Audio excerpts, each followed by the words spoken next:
Megan is making over $30,000 per month with her school community using a simple Facebook ad strategy. And in this video, I'm going to cover the types of ads that she's running, the destinations that she's sending people to before someone can join her school community, and also how you can build a similar funnel to grow your school community. So, Megan's group is called the Photo Project, and she helps moms to get organized and back up all of their digital photos that they have on their phones. The first thing I did when analyzing the funnel for the photo project is I went to the meta ads library and I noticed that she only has 12 ads running. This is really good because, again, people think creative diversity means creative volume, and that's not the case. Clearly, only 12 ads is needed. Sometimes people go with 30, 40, 50 ads thinking they need to push out more and more volume. That's not the case. You can even have ads that have been running for years. So, for example, this ad that I'm going to break down in a second has been running since 2024. Right, so this ad starts the first flow that I noticed in the ads library for Megan's school. So what this ad is for is to get people to download a lead magnet, and the lead magnet is a guide for people that want to clean their camera roll. And just a quick note on the hooks that she's using in this ad. So in the creative, she has, "Are you overwhelmed with digital photos?" This is a yes question type of hook, and basically, if someone can answer yes to this question, then they self-qualify. So another yes question that she has in her primary text is, "Stressed about the 55,000 photos on your phone?" If someone answers yes to this question, oh look, she has a yes right here. So yeah, it's a call out to this person because they're qualified if they can answer yes to that question. That's the type of hook that she's using. And if someone is interested, they press download and they go to her landing page where you can get the guide for how to clean your camera roll. But before you can get the guide, you have to enter your name and email. So you sign up to her newsletter. And as soon as you sign up to the newsletter, you're brought to this page where she has some social proof and then a big call to action button to join her community. Right. So if someone doesn't join the community at this point, then once they receive the email, which in the email, of course, she has the download link to download the guide that someone just opted in for, but also she has another call to action for someone to join her school community. So if you're ready to jump in with us and take your photo organization to the next level, you can join the community here for just $37 per month. Someone clicks here, they go to her about page, and then they can decide to join when they get there.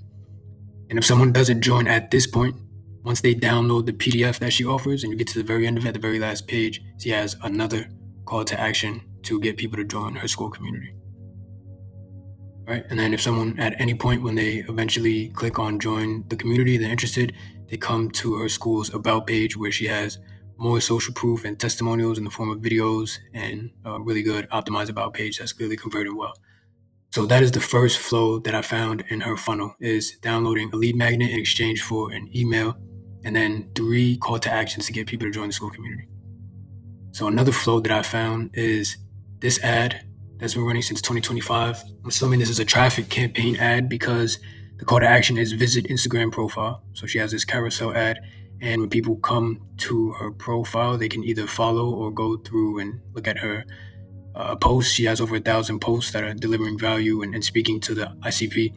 So she has 40,000 followers, meaning that she has a lot of data. She's feeding Meta a lot of data. So when she starts running ads from this profile, whether she's retargeting her followers or not, Meta's always going to go for the lowest hanging fruit. And she has a good pool of people that are at least aware of who she is. So also she has her school link in bio.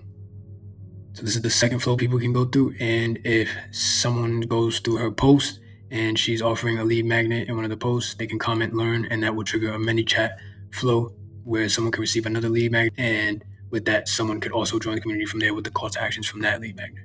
Those are 2 flows that I found. One is a lead magnet where she'll email you. And from there, I'm assuming she's going to continue to nurture people and remind people whenever she can about joining the school community. And then this way with the mini chat flow, where whenever you want something from her, you comment the keyword, you get the lead magnet, and then again at each point you're reminded about the school community. Everything points back to the school group.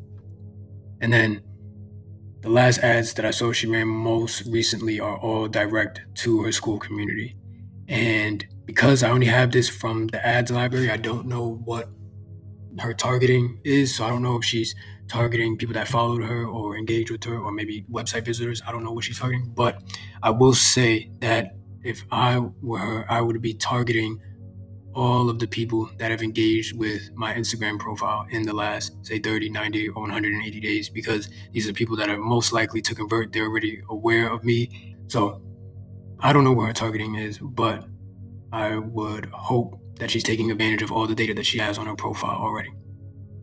So these are the 3 flows that she's using to get people to join her Skool community, and I'll just go over them. So path 1 is the first one, is the ad is sending people to a lead magnet.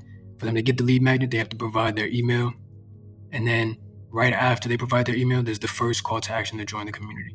And then they receive the email with the lead magnet, and in that email, there's another call to action to join the community. And then at the end of the lead magnet, there's one final CTA to join the Skool community. And also keep in mind that she has email. So if she has a nurturing sequence, which I'm sure she does, she'll have plenty more opportunities to remind people about her Skool group. The second path is an ad going straight to her Instagram profile. And what this does, it gets her followers and also engagement.